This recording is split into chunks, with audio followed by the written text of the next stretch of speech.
प्रधानमंत्री जी कहते हैं वो संघ के सच्चे स्वयंसेवक हैं।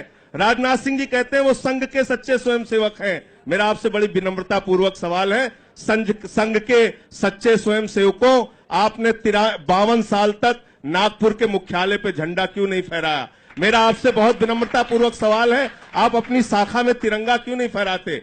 आप कृपा करके देशभक्ति का प्रमाण पत्र छात्रों को मत दीजिए, नौजवानों को मत दीजिए। इस देश का छात्र, इस देश का नौजवान, इस देश के विश्वविद्यालय में पढ़ने वाला रोहित वेमुला से लेके कन्हैया से लेके और इलाहाबाद विश्वविद्यालय में अब आप ऋचा सिंह को भी सस्पेंड करने के, उसको बर्खास्त करने की तैयारी कर रहे हैं। इन कार्रवाइयों को रोक दीजिए। इन्हीं नौजवानों ने मोदी जी को वहां तक पहुंचाया है। अगर लोकतंत्र के अंदर आपका यकीन है तो आप कृपा करके नौजवानों से मत लड़िए। आपकी सरकार देशभक्ति का प्रमाण पत्र बांटती है छात्रों को, उनके हिसाब से बोलिए तो देशभक्त हैं, उनके हिसाब से आप नहीं बोलते हैं तो आप देशद्रोही हैं।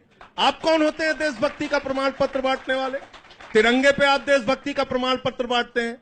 तिरंगे के बारे में आपका खुद का इतिहास यह है कि जो आपकी मातृ संस्था है राष्ट्रीय स्वयंसेवक संघ, उस राष्ट्रीय स्वयंसेवक संघ पे आज मैं आपके चैनल पे जिम्मेदारी से बोल रहा हूं, 52 साल तक नागपुर के आरएसएस के मुख्यालय पे तिरंगा झंडा नहीं फहराया गया। आप देशभक्ति का प्रमाण पत्र बांटते हैं।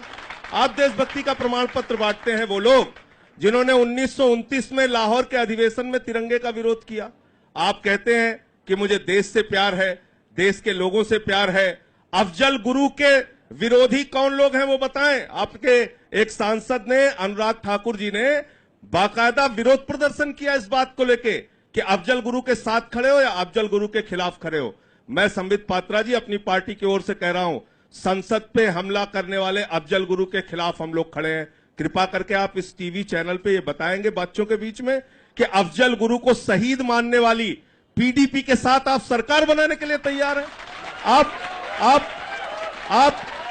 आप मंत्री, आपको उप मुख्यमंत्री का पद मिले, आपको लाल बत्ती की गाड़ी मिले, आपको मंत्री का पद मिले, आपको जम्मू कश्मीर में सरकार बनाने का मौका मिले, तो आप देशभक्ति से समझौता कर लेते हैं।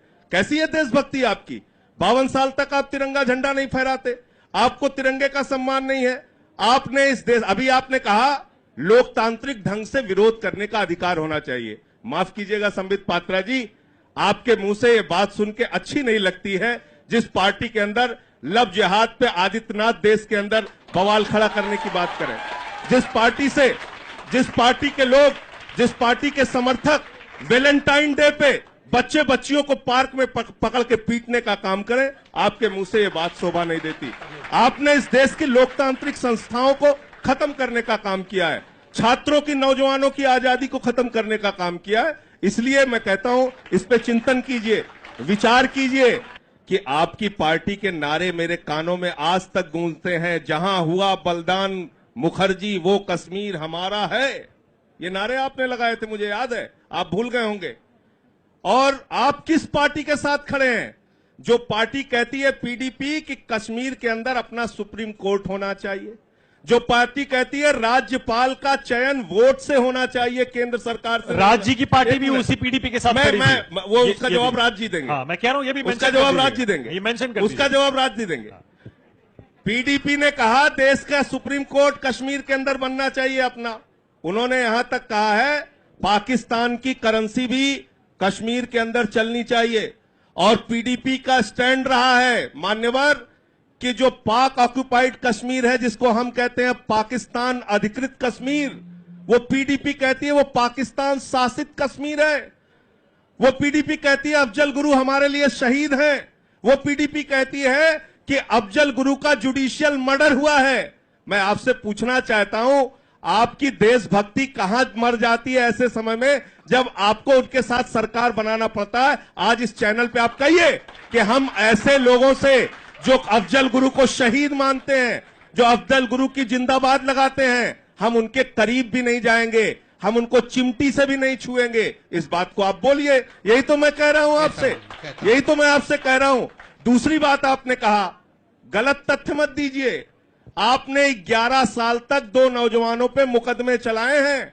नवीन जिंदल जी का फैसला बाद में आया, उसके पहले 2 लड़कों ने नागपुर के कार्यालय पे 12 साल पहले, उस निर्णय के 12 साल पहले झंडा फहरा दिया था।